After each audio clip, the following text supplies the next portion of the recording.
And please don't run away. I'm not gonna hurt you. Promise. There has been a lot of discussion before as to why we're here and how many folks and a lot of, actually many folks, do believe that it's about keeping our pockets full.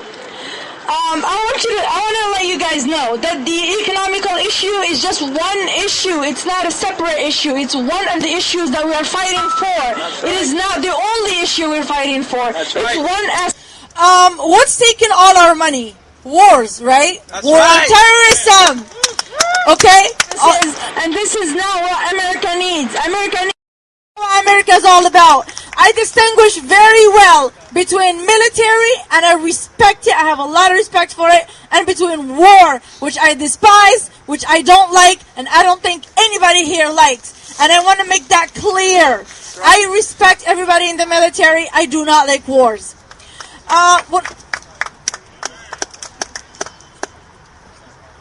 Yes, it's just a proposition as part of what I'm going to talk about. So, when we say that, we cannot help but talk about the war on terrorism that we created, that our bad politicians created in Washington, D.C. And we went and kind of shove it down the throats of our allies. They're not our friends, by the way. They're our allies. We pay them to be our friends. I don't know. I don't pay my friends to be my friends. You like me or you don't like me, but it's America for you. Okay. And so, they don't like me. See, I don't pay them. And so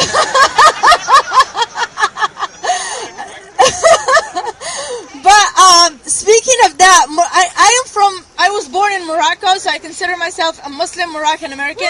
And as somebody who's been following the uprising of the world, actually, for about a year now, I can tell you this looks exactly like Maidan al-Tahrir. And the way that we behave ourselves yesterday, okay, with dignity, with peace, with grace, is the exact same way that people in Maidan Tahrir conducted themselves, and this is what put them in the map, and this is what got them the sympathy of the entire world, okay?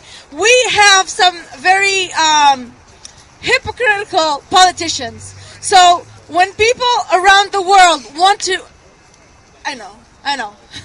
When people around the world want to talk about their rights, it's okay, but here in the United States we can't. It's called basically civil disobedience, and Mayor Menino doesn't like it. So basically the proposition is this.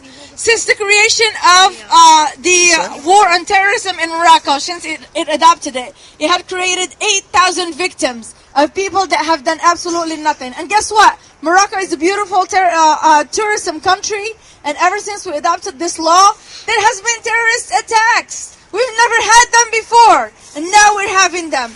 And so my proposition is, we owe it to these people who have been victims to these laws.